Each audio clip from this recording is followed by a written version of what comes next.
दोस्तों, बिहार चुनाव परिणाम के बाद यूट्यूबर ध्रुव राठी ने ज्ञानेश कुमार पर बड़ा ही गहरा तंज मारा है। और केवल तंज नहीं मारा, इसके साथ साथ उन्होंने विपक्ष को भी एक बड़ी बात कह दिया। उन्होंने साफ तौर पर कहा कि चुनाव नहीं लड़ना था। नमस्कार, मैं हूं गिरिराज शर्मा और आप देख रहे हैं सरल टॉक। दोस्तों, पीछे टीवी पर आप जिन्हें देख रहे हैं इन्हें बहुत अच्छे से जानते होंगे। ये हैं ज्ञानेश कुमार, भारत के चुनाव आयुक्त हैं। ये अपनी कार्यशैली को लेकर के इतने प्रचारित नहीं हुए भारत देश में जितना के दुष्प्रचारित हो गए अपनी कार्यशैली को लेकर के। लोग इन्हें शक की निगाह से देखते हैं, लोग इन पर तरह तरह के तंज कसते हैं। लोग सीधे तौर पर कहते हैं कि ज्ञानेश कुमार भारत के नागरिकों के साथ न्याय नहीं कर रहे, भारत की चुनाव प्रणाली के साथ न्याय नहीं कर रहे हैं, क्योंकि जिस तरीके से बिहार में चुनाव परिणाम आया है उससे कोई भी पचा नहीं पा रहा। वो भी ऐसे दौर में जब न युवाओं को रोजगार दिया जा रहा है, न महंगाई कम है और ना ही सड़कें ठीक हैं, और ऊपर से जंगल राज वो अलग।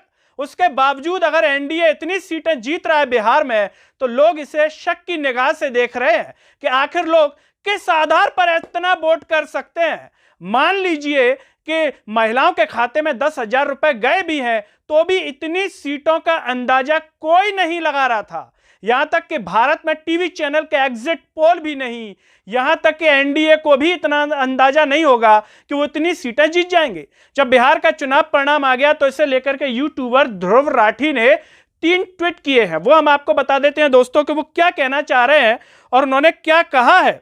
वो कह रहे हैं, Gyanesh Kumar was appointed as an election commissioner in March 2024। What happened after that is history. मतलब मार्च 2024 में ज्ञानेश कुमार को चुनाव आयुक्त नियुक्त किया गया। उसके बाद जो हुआ वो इतिहास है। मतलब एक तरीके से तंज मार दिया कि बिहार में इतनी सीटें, मतलब बीजेपी के जितने कैंडिडेट खड़े हुए हैं उसमें मोस्टली सारे जीते हैं। एक कुछ छोड़ दीजिए जो चुनाव हार रहे हैं, बाकी मोस्टली जीत रहे हैं।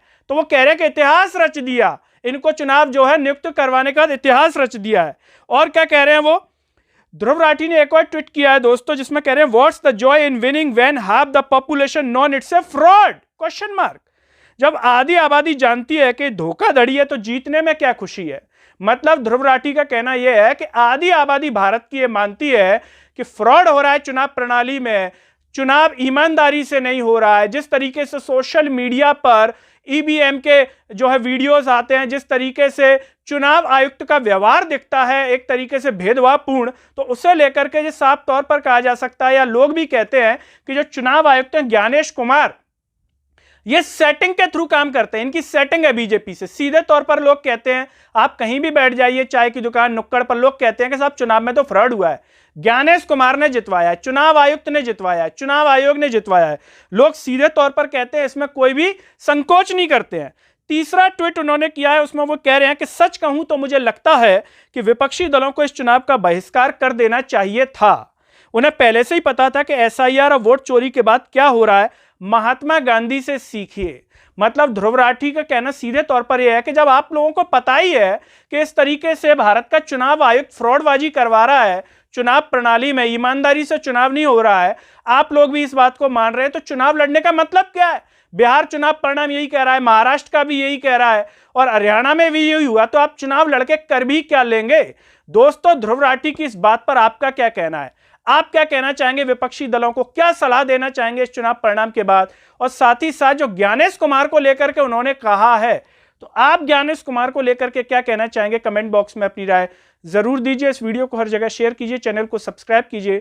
साथ ही साथ सरल टॉक के Facebook, Twitter, Telegram, Instagram page को आप जरूर फॉलो कीजिए। अंत में सभी से एक अपील है दोस्तों, जब यूट्यूब पर आप ये वीडियो देख रहे होंगे तो नीचे ज्वाइन और थैंक्स का बटन होगा। अगर आप आर्थिक रूप से सक्षम है तो उन बटनों के द्वारा या फिर फोन पे के QR कोड द्वारा भी आप हमें सपोर्ट कर सकते हैं, जिससे हम और बेहतर कार्य कर सकें। नमस्कार।